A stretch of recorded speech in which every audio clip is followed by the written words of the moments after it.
Okay, Ainara, I know we both love to read, so I have a question for you. Bookmark or dog ear? Oh, okay. Well, I'm not gonna lie. I did used to dog ear. I admit in my early days, but now I bookmark. I'm a bookmark girl now. So yeah. Okay, Isabel, your turn. Would you rather be able to sing along or dance along to every song you hear? I already dance along to every song I hear, so I think I'm gonna have to go with that one. All right, sounds good. Hey everyone, I'm Isabel DeRoy Olson. I'm in grade 12 and I'm a citizen of the Trondequichin First Nation, and I'm also from the Lake Manitoba and Evanflo First Nations. Hey everyone, I'm Ainara. I'm 13 years old in grade 8 in Ontario. I run an Instagram account to highlight books that showcase people from different cultures with disabilities or who are underrepresented. And of course, I'm a CBC Kids News contributor. And together we're hosting A discussion called Reconciliation in the Classroom.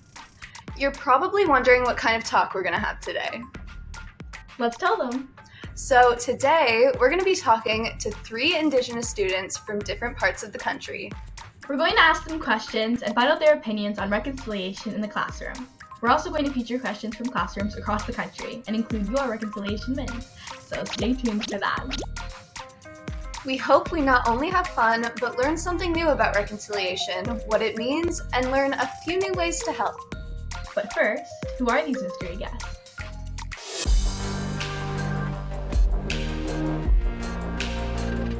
My name is Sophia Smoke. I am in grade 10 and I am 15 years old. I am currently going to school at West Park School in Portage la Prairie. It's important to learn about the past because it helps you understand the present. For example, they may understand why I live my days differently, I work differently. They may understand why I'm different. When we have that background knowledge, we're less likely to judge others. My end goal, I would say, is just to be a good Indigenous female role model. My name is Riley Tudmore. I am from Winnipeg, Manitoba, but originally I come from Norrie House Cree Nation. Our culture, especially us as Indigenous people, we have a beautiful culture and our way of life is very gorgeous. Hi, I'm Eli Rowe. I'm a grade 11 student at Parkview Education Center. So I think an open mind, just coming in with an open mind is really everything. Okay. So, thanks for joining Ainara and I to chat today. I love how we can all get together like this from across the country. Before we get into the questions from kids and schools across Canada, I thought it would be fun to play a little bit of a get to know me game. This is totally open to everyone. You ready? Okay, where are you from and what's one fact people need to know about you? Currently, I'm living in Bridgewater, Nova Scotia, and it's my dream to own a tiki bar in some kind of remote Caribbean island. Sophia Smoke Amakiapi. My name is Sophia Smoke, and powwow is my life. It's what I do all summer. My favorite thing ever. It's my life. My name is Riley, and I really like beading. Beading is one of my passions, definitely. Amazing. Okay, my turn. So now you have to show me your mood with only your face. I'll go first. Okay, now you guys, all together. 1, 2, 3, go. Amazing. Okay. And whoever wants to answer, would you rather have the world's largest sneeze during a test or have your dog literally eat your important homework? Oh my gosh, well, I have 2 dogs, so this is a very real situation. I feel like I'd rather them eat my homework. I can always reprint, but I can never take back that moment.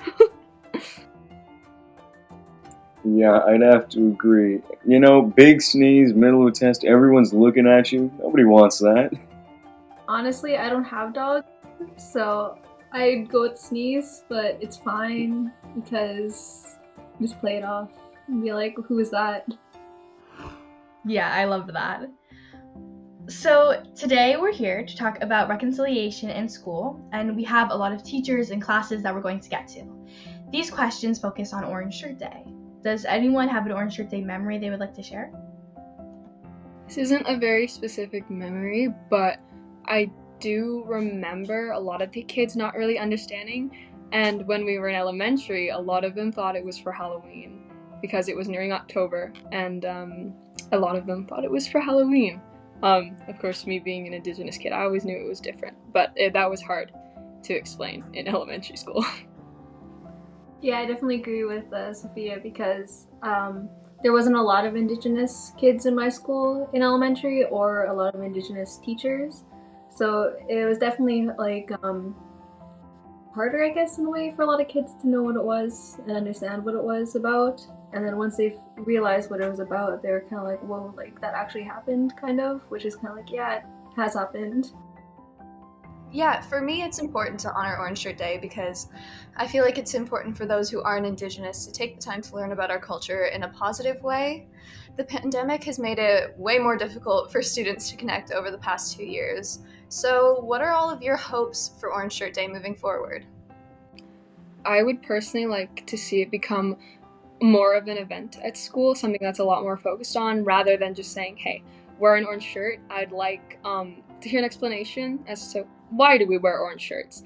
I'd like to take time to learn about that, to learn about how we can go forward, and to just make those connections and to really focus in and own in on that day, rather than it just being a day to wear an orange shirt. I'd like to take time out of our regular schoolwork to really, really focus on that because it's just as important.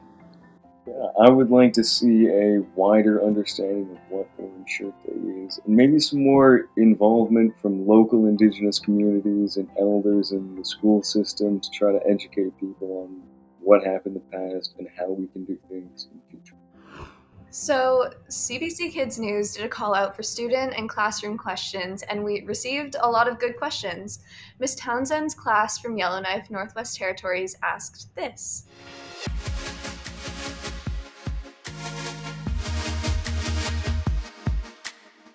Our question is, how can we reflect our commitment to reconciliation in our school and classroom? For one, I think commitment means like commitment on both ends. I think it's really, really important for Indigenous kids to really carve our way into these spaces, and to show them that like, hey, we're committed, we mean business, this is like a real thing that we need to have done. Like, I'm here, I need reconciliation, help me out. Like, I'm here, I'm not just, a person you see on your screen or a person you read about in your storybook. I think we should all really work really hard to be a good reflection of our cultures and our people. That way, we need to really, we really have proof to carve our way into those spaces. Also think that in the classroom, a teacher's the leader. A teacher can't teach what a teacher doesn't know. Unfortunately, the textbooks don't teach as much as I think we need them to. So I think a big part of that means teachers educating themselves outside of the textbooks and going out to find first-hand experiences. Yeah, I think that's very important, and it actually relates to our next question, which is from Miss McClellan's class in Brantford, Ontario, about ways that teachers can help with reconciliation.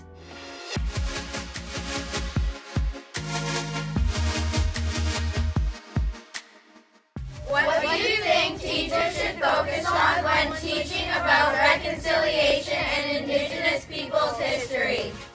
I think that teachers should know that there are definitely resources out there, especially Indigenous people you can invite in, like elders that can share their story, teach knowledge, they can teach knowledge, Indigenous knowledge. There's definitely a lot of really good Indigenous literature out there, and it's definitely important to know that Indigenous people aren't all one people. There's a diverse groups of Indigenous people all over Canada. Yeah. Advice I would give to teachers on reconciliation would be, number one, continue to educate yourself. Again, like I said, there's so much more that isn't written in the textbooks. There's no comparison between talking to a person and then reading a textbook. I would encourage them to sit down with a local elder so they can learn the local history. Sit down over a cup of coffee. That's so much more personal. You're going to learn so much more. You're going to feel so much more than you will if you're looking down at a textbook. Another is be honest with yourself and with your students. Don't be afraid to say that you don't know the answer. Don't be afraid to ask a student like, hey, you know more about this than I do. Don't be afraid to say that, because Indigenous people are not going to judge you. We're not judgy people. If anything, we're going to be thankful with your honesty. So yeah, honesty and education outside of the textbooks is really important for teachers.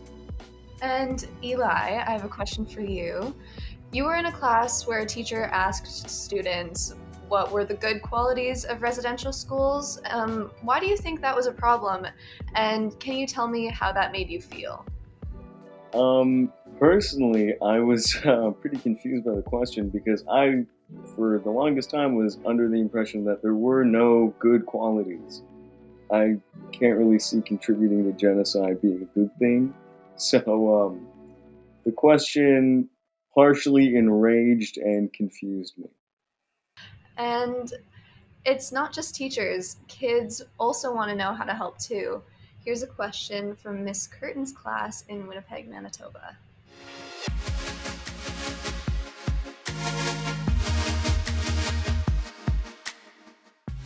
How can we be a part of reconciliation? And how can we help with reconciliation? Reconciliation Day needs to be every day. It's hard sometimes because it feels like people are really excited, but they're only excited to learn on this very specific day. So I think as long as you're, out and you're willing to learn and you're excited to learn and you're eager to learn, I think that it's so important to have that good attitude and that mindfulness every single day, because we're people too, we don't just exist on this specific day of the year. How do you all deal with inappropriate questions about being Indigenous from classrooms or students? And what could be done to learn and help? I think we can all definitely help with breaking the stereotypes about Indigenous people, like the negative stereotypes. Because I know I get a lot of questions about the negative parts about being Indigenous, and with being definitely followed around in stores doesn't help with your confidence at all, which I think we definitely need to work on as a society, because if you want to help with reconciliation, you have to make sure that everyone feels welcome, definitely.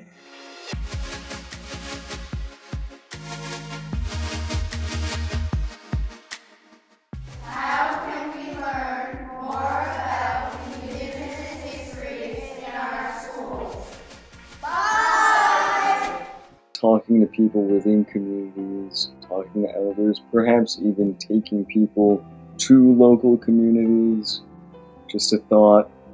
But getting information from people that experience Indigenous lives and history, and having them teach Indigenous and non-Indigenous students in the classroom would be absolutely fantastic. That's such a great answer. And residential schools wanted to take away our culture and language. I want to ask, what could young Canadians know more about your culture that could help them to understand who your people are? Basically, what's one thing you love about your culture? I really enjoy Anishinaabe language. Not so much that it sounds pretty or has its own little puns. Some of the words are absolutely wild, and I find it hilarious. I mean, have you ever looked up how to say blueberry pie? Go on someday. It's like 4 words. That's awesome. I really love our cultures and our traditions that we do, our ceremonies. I really enjoy the Sundance and the teachings you receive from those, and I think they're very important for day-to-day life, even like the 7 sacred teachings. Being able to use those in your daily life and even applying them in the classrooms is important, because they're definitely things that keep us grounded, which is definitely hard to do in a classroom sometimes with everything that is like stress that can get to you eventually. So it's definitely important to apply those in your daily life. Yeah, I mean, my dad's a Sundance chief, so I can definitely relate to that. And going to Sundance every year. I think it's evident what my favorite parts about our culture are. So I'm Dakota. I speak my language as much as I can. My name means there is a good day coming, and I love dancing powwow. I've been dancing since I was 3, and I'm 15 now, so that is 12 years. This summer, my family and I were gone every single weekend, so 10 weekends, however much it is. That's my life. I really agree with Riley in saying that it is grounding and it is so helpful to, it's just like a big escape, and it's like a helpful escape at that. It keeps my body healthy, it keeps my mind healthy, it keeps my spirit healthy. What's one message each of you would leave classes with today? Stay thirsty for knowledge. Keep asking questions, and whenever you hear something, ask where it came from. Who taught them that? Ask where you could meet that person. Try to get all sides of the story and keep an open mind.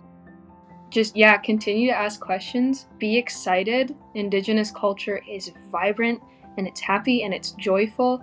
And one thing I would say personally is the word Dakota. It means allies. It means friends. So if you ever need to reach out, the Makota, I am your ally, I am your friend, I am here. We are supportive people, we're good people. Yeah, stay excited. You'll always keep learning about Indigenous culture because there's so much to learn about it. It's like, it's very broad in what you'll learn. So it's really beautiful, and I think that everyone should learn about it. That's wonderful. Thank you all. All right, well, that brings us to the end of our chat. But before you go, we have one more thing for you. We also ask schools to film their reconciliation wins in the classroom. Maybe you'll be inspired. Take a look and tell us what you're doing in your school to advance the conversation around reconciliation. Maybe what you're doing could be a story on our site. You can email us at cbckidsnews@cbc.ca. Hey CBC Kids News! Hi! Welcome to our sharing circle. Thank you.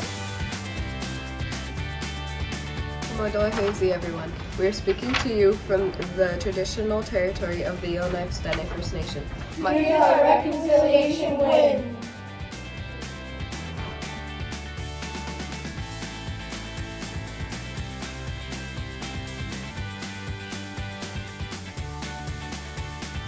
Hi, my name is Miguel.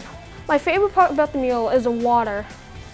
As this is sacred to the indigenous people, as we respect and take care of the land. My name is Logan. When I look at the mural, I see hope for a future where all people will have awareness and knowledge of our indigenous culture. Hi, my name is Ashton. It shows the treaties that were broken, the murdered and missing indigenous women and girls that deserve our attention, and my hope of a future where indigenous ways of knowing and being are understood by all Canadians. Hi, my name is Lauren. I like that the truth is being taught in school and that the past is being acknowledged. My name is Laura, and this is Malia and Ryder. We are at Range Lake North School in Yellowknife, Northwest Territories.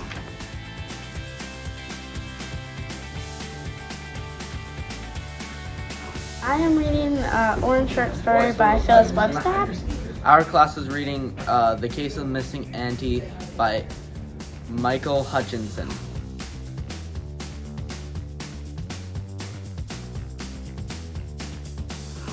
The grade 7 and 8 classes from Bryn Mawr High School were presenting a special event, A Path to Changing.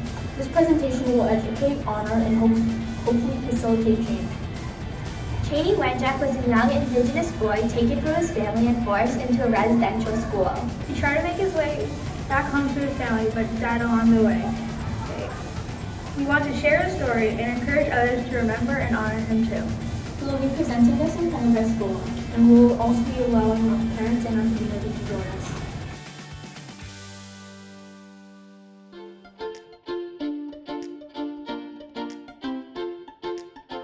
Last year, our school learned about the 7 sacred teachings. We use these teachings to promote positive behavior at our school, and they helped us build positive relationships with others. Every student was assigned to one of the teachings and became part of that house. Students from kindergarten to grade 6 represented by each teaching.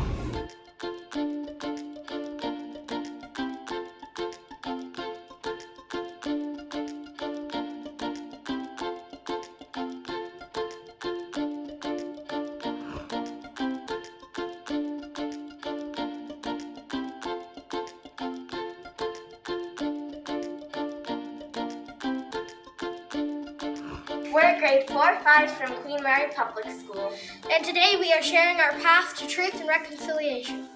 You may also see that behind us is a map of Turtle Island before it was colonized. Our class this year will be sharing what we're thankful for and what we're committed to.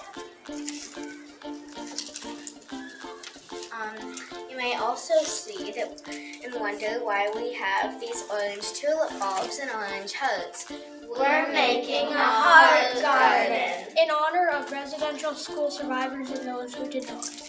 We look forward to sharing our journey with you.